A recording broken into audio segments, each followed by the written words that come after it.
Welcome to episode 7 of Recruit Spotlight. I am your host, Whack, as they call me in the VYPE media world. Join with me today is Jackson, and as you can hear in the background, my dog, Sean.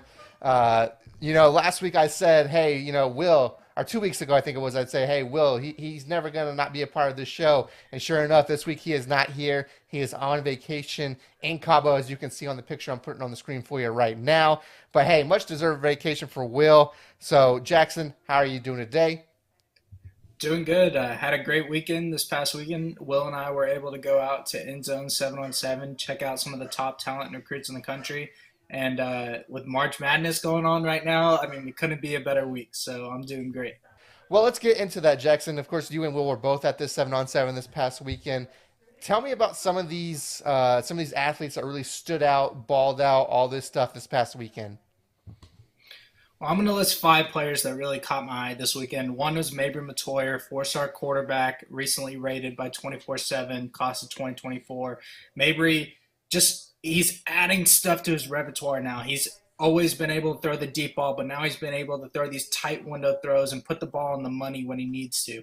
The second guy I took notice of was Cory Huff Jr., probably one of the most underrated DBs in the class of 2023. Baylor's got a steal with him as a commitment. Had 6 interceptions this weekend, played phenomenal all tournament. Another guy I took note of, tight end Ian Flint. He's a class of 2024 from Katy Taylor. He's got an offer from UTSA. I expect he will be one of the top tight ends in the state by the end of his time in high school.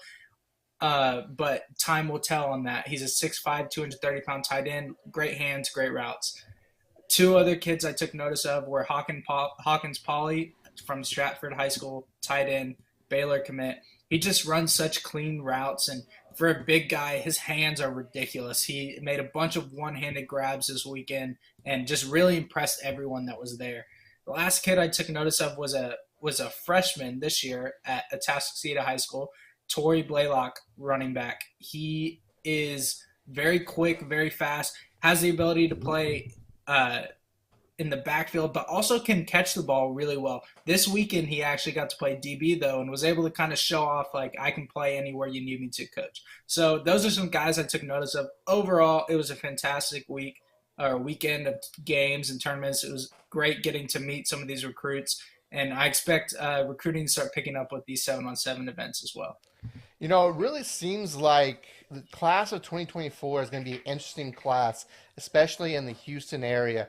I mean, I think it was last week's show, we talked about, we're going to have, not only Mabry, in that same district, but DJ Lagway for 2 more years. And both of them are just flying up the charts right now on the recruiting trail, if you will. And I just can't wait to see those two really ball out these next 2 seasons. Jackson, I mean, is this one of the kind of especially that district? I mean, Houston, yes, but that district is just looking like it's got some ballers in the 2024 class. I mean, being from the Woodlands, I don't think I've ever seen a 2024 or even 2025 class like this. You've got Mabry and DJ battling it out, but then you've also got offensive linemen like Colton Siraki, who's gotten some big time SEC offers. You've got guys like Quanell Farcon Jr. from Grand Oaks, wide receiver, who's starting to pick up some momentum in his recruiting. It's pretty ridiculous that this district is pretty loaded in 2024 and 2025. Now, any other recruiting news? I got some recruiting news I have this week. I decided, let me pitch in since Will's not here. But any other recruiting news from across the state that you want to jump in on before I give you what I found this past week? Well, I think big news this week was Chase Jenkins from A-Leaf Taylor, quarterback, class of 2023. He committed to Rice this week. I got to get in touch with him and write a little story about him. Very special moment for him as he gets to commit and play somewhere close to home. And that was something that I feel like most kids don't get to realizes, yes, he's playing close to home, but also it was home. It felt like home for him. And I feel like most recruits overlook that feeling and just try to go to the big program. So he was a great young man, great talking to him. But yeah, that was probably one of the most recent recruiting news that we have for the week. On my end, I'm going to start off with I got two now. This just happened. It wasn't on purpose, but I did find two Texas kind of signees, if you will. The first is a class of 2022, Reese Beauchamp. He ended up committing to Texas. He's from Vandergrift High School. So if you are a fan of Merle Bertrand, our broadcast director here at VYPE, he is the voice of the Vipers for Vandergrift. And so he commits to Texas. I think that's going to be a good get for Texas. I think he can be one of those really good special teams type punt returner, kick returner types. But I think Texas got themselves a really good athlete there. The next one I'm going to go with, I'm going to stay off of Texas for a minute. I'm going to talk about someone that we've talked about a little bit, and that's Reed McCusker. He got 40 offers now. I mean, just what 2 or 3 weeks ago he was under 30, and now he picked up his 40th with LSU. So I mean, he is just flying up the charts. Could he be the? I'll turn it over to you, Jackson. Could he be one of the best tight ends in the country? I think it's turning out to be that way because I haven't seen any other tight ends in this class get the offers he's getting. He's got offers from every big school that you'd want to have offers from, and he's going to continue to get more. I expect teams like Texas and A&M to jump on him, though A&M took a lot of tight ends in this last class. I think it's just silly not to offer this kid right now based off of how well he's doing at these camps, events, and based off the offers he's already had. It's pretty ridiculous that in the past 3 months he's received as many offers as he is, and I do expect him to be the top tight end in this class when it's all said and done. Now, of course, I'm not trying to tell you to sway Reed one way or another, but just knowing, I'm sure you'd want him at A&M, granted, but if you're a tight end looking to make it to the NFL, what school would you pick? Just knowing some of the pedigrees of tight ends across the history of college football, especially recent history. I mean, I feel like in recent history you see teams like Notre Dame, Iowa, and also Florida, actually. They've had tight ends at that position who kind of can play that wide receiver slash tight end, be able to pass catch, but also show their ability blocking in some cases. I think that those three schools are really tight end U, I guess you could say, in the country. I would also say OU has merged into that position as well, having some guys play at the NFL level. But I feel like Notre Dame and Iowa for sure are the top two if you're a tight end that you want to go play. Do you think some of that goes into some of these athletes' thought processes of, hey, this university is known for pushing out this position that I play. Let me go to do you think that goes into some, not maybe not every athletes, but some athletes kind of thought processes? I think it definitely goes into their thought process. I mean, we talked with Jonah Wilson from Decaney, who got offered from Ohio State, who everyone has said is wide receiver U, and that meant a big deal to him that a program like that with the wide receivers they've had go to the NFL wanted him to come there. I think it speaks volumes to these recruits to be offered by those schools. Now, granted, they're going to have to make the best decision for themselves to play, but to be offered like that, it makes you rethink if you've already kind of made up your mind. Yep, I couldn't agree more. Let's move on to my last piece of recruiting news. This one, of course, also Texas related, as I mentioned. CE King standout Dylan Spencer commits to Texas. Texas getting, it's going to be a very interesting next couple of weeks, as we know. I think it's March 24th, I believe it is. Kind of the Arch Manning, not bandwagon, but Arch Manning kind of wagon. Everyone seems is going to be visiting Texas that has some interest in Texas next weekend. Manning's going to Georgia this weekend, and then the following weekend we'll be going to Texas. I'm sure a lot of athletes are going to be visiting that weekend. And man, if they land Manning, could you this is going to be interesting to watch. Now, hey, pipe dream that I would love to have Manning. Don't get me wrong, as a UT fan, but if they get Manning, that could really start something. I mean, as you saw, me and Will made that Fantastic Four graphic, and kind of that. It's going to be interesting to watch to see if Texas can kind of pull something like this off, Jackson. Yeah, I mean, you watched A&M do it this year. They started their recruiting class off early, and they were able to build their recruiting class just by having everyone come to College Station and become friends and get to know each other. I think that's what recruiting's moving to now. You're also having players start recruiting for those schools they're committing to. That's a big deal. You want to be recruiting guys that you want to play with and that y'all bond together already. And that's what you're starting to see at Texas with guys like Reuben Owens, Arch Manning, Jonah Wilson. All of them wanting to play together is key for some of these programs to land their commitments. Well, needless to say, the next couple of weeks of recruiting, especially in the state of Texas, is going to heat up. I mean, nothing probably official we made, but just knowing that that's happening in 2 weeks, stuff is about to pick up here in Texas. Let's move on to our next segment of our show, which is our interview segment. You've got an interview for us this week. Cory Huff, who has committed to Baylor. Jackson, why don't you explain who Cory Huff is, and then we'll take it away from there. So I've actually got to get to know Cory Huff Jr. pretty well. He's a great young man, very versatile DB. He can play at safety, can play at corner, lockdown defender, but also has tremendous ball hawking skills. He's listed as a 3-star right now. I expect that rating to go up, and it's going to be a great interview. Well, let's go ahead and jump to that interview with Cory Huff and you right now. Thanks, Josh. So we are here with 3-star DB, class of 2023, Aldi Nimitz, Cory Huff Jr. Cory, how you doing, man? I'm doing pretty good. How are you? Doing good, man. We got to catch up at the End Zone 7-on-7 tournament. You were balling out at 6 interceptions. Just want to first talk about the tournament and how you felt that you did. I feel like I did good, but I know for sure I could have did better, though.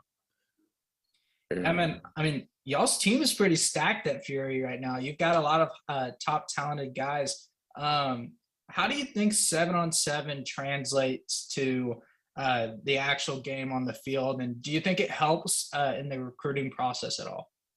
Me personally, with the recruiting process, I think it does because you can get extra film. Like, say, for instance, you're a quarterback, like how Mabry was last year. He was a quarterback, but as a freshman, he was backing up the starting quarterback, so they didn't really have him throwing the ball a lot. They had him running the ball, but he got in 7-on-7 and got the 7-on-7 film. Now the coaches can see that he got an arm on him too. So, and as far as like how it translates to the field, 7-on-7, you got 7 DBs out there. You running different coverages. It kind of help you on the field. It's just work at the end of the day. For sure, man. I mean, that was my first time at a 7-on-7 tournament. I have a little brother who plays 7-on-7, so it was kind of interesting for me being a guy who played offensive line and defensive line in high school. So, Cory, you committed to Baylor this year. What made Baylor home for you, and what ultimately made that decision for you? Yes, sir. I feel like the atmosphere there is different. Like, they can help me on the field and off and turn me into a better person. What do you think about Coach Aranda and what he's done there already in his second or third year? They won the Big 12 championship.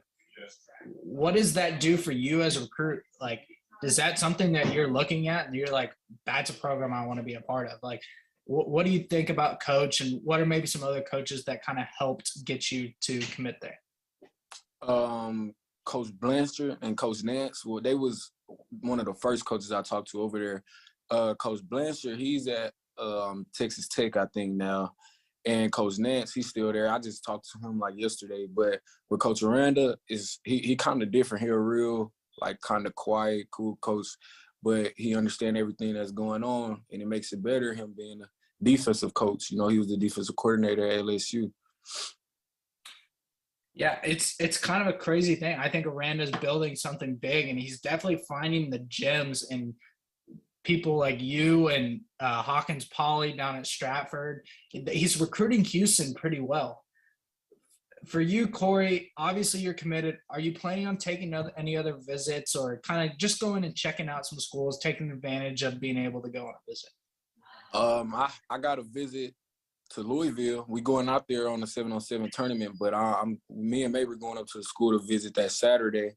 And then we playing that Sunday, and then the whole team going back up there Monday. And then I got a visit in Colorado planned in May, but that's about it I know of right now. Okay, man. So for you, or now that NIL is a big deal going into college, what is one brand that you would want to sign an NIL deal with? But also, what do you think? Do you think that's impacted your recruitment or recruiting in general? I think it definitely did impact recruiting in general. Not really mine, but one brand I like, I gotta say Nike or like Jordan. But I know they're not sponsored by Jordan or anything. I gotta say Nike or something like that. Yeah, man. I feel like a lot of people want to get sponsored by Nike because, I mean, Nike's just it's the OG. Like, yeah, it's like who else is going to be sponsored by?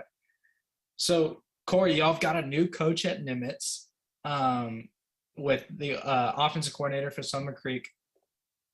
How are you liking the culture change that might be happening there right now? And what are you expecting for your senior year being the leader on the team?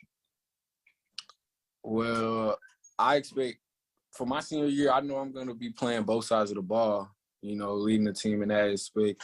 And as far as the culture and the change, you could definitely tell the difference in the atmosphere just by the way when you walk in the weight room, when you get on the field and see us working out, everybody kind of locked in now. Everybody out there for one purpose, to get better and win. Yeah, man, I feel like Nimitz is definitely going on the rise, and I think that you're going to be a big part of it. What are some goals you have for next season for yourself? I need to have, like, one of the best years I ever had. I know I already got the offers. I'm committed to Baylor, but I just got to prove to myself and that part of it. But I just expect us to, make a run, do something we haven't did in a long time. Okay. Yeah, man, I feel like you're going to have a big senior year. What is your thoughts about having guys kind of team up and go to college together? Are there any guys around the area that you're wanting to try to get with you at Baylor, maybe in your class or even the classes behind you? Okay. Jeremiah Jones for sure. Okay. It'll be live if Mabry came up there. You never know, but I know Jeremiah Jones need to be up there. Mm-hmm. I know that's where he want to be. Yeah, man, I feel Baylor's building a program, and you're going to be a huge part of it. Without further ado, we're kind of going to close this out. Do you have a message for Baylor fans going into your senior year, but then also going to there in about a year? All I can say is I can't wait. I'm going to work hard, and we're going to put on the show. All right, Josh, we're going to send it back to you. This has been Cory Huff, a junior DB from Nimitz, class of 2023. 3-star right now. I expect that rating to go up come next fall. But Corey, it's been a pleasure. Thanks for coming on, man. Yes, sir. Thank you. Once again, that was our interview with Baylor signee Cory Huff. Very young and talented athlete. Can't wait to see what he does heading in, into his senior year of high school, and then, of course, going into Baylor. So can't wait for that. So let's now jump to our Under the Radar segment. Of course, Under the Radar segment is where we give you some of these athletes that we feel are being underlooked for one reason or another. And of course, if you want to be part of this segment, let us know in the DMs, let us know in the comments, let us know an athlete that you feel is being under-recruited, and we will cover them on this show. With that being said, Jackson, give us those Under the Radar athletes for this week. So I've got 2 Under the Radar athletes this week. First off, Marquez Gomez, former New Caney player, now at the Woodlands playing with his 7-on-7 quarterback, Mabry Matoyer. Marquez is a dynamic running back out of the backfield, but also can play in the slot, can catch the jet sweep motion, can catch out of the slot position. He's going to be a very dynamic player this year. He's got a junior day coming up to Colorado. He just went on a visit to Louisville. I expect him to start picking up some momentum. Also playing with Mabry should help him with this recruiting process.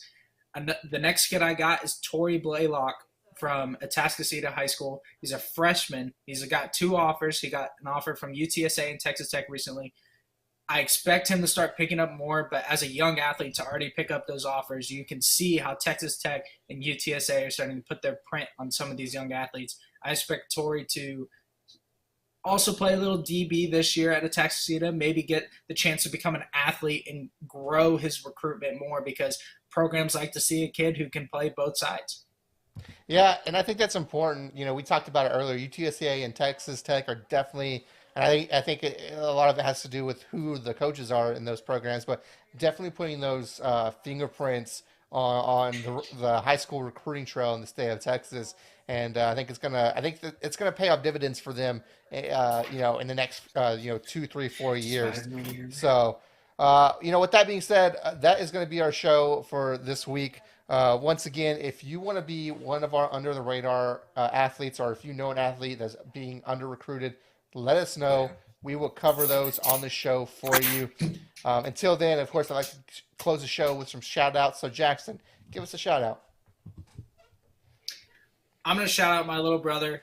He plays for the Woodlands High School shortstop. He got a single RBI and a triple RBI yesterday, playing great baseball right now. Also want to give a shout-out to Cory Huff. Thank you for coming on the show. That's my guy. Hope to talk to you more soon. Don't really have a shout out this week, but I think I'll stay in line with the basketball. Shout out to the back-to-backs, right? You have Beaumont United back-to-back champs, Duncanville back-to-back champs, I believe Faith Family back-to-back champs.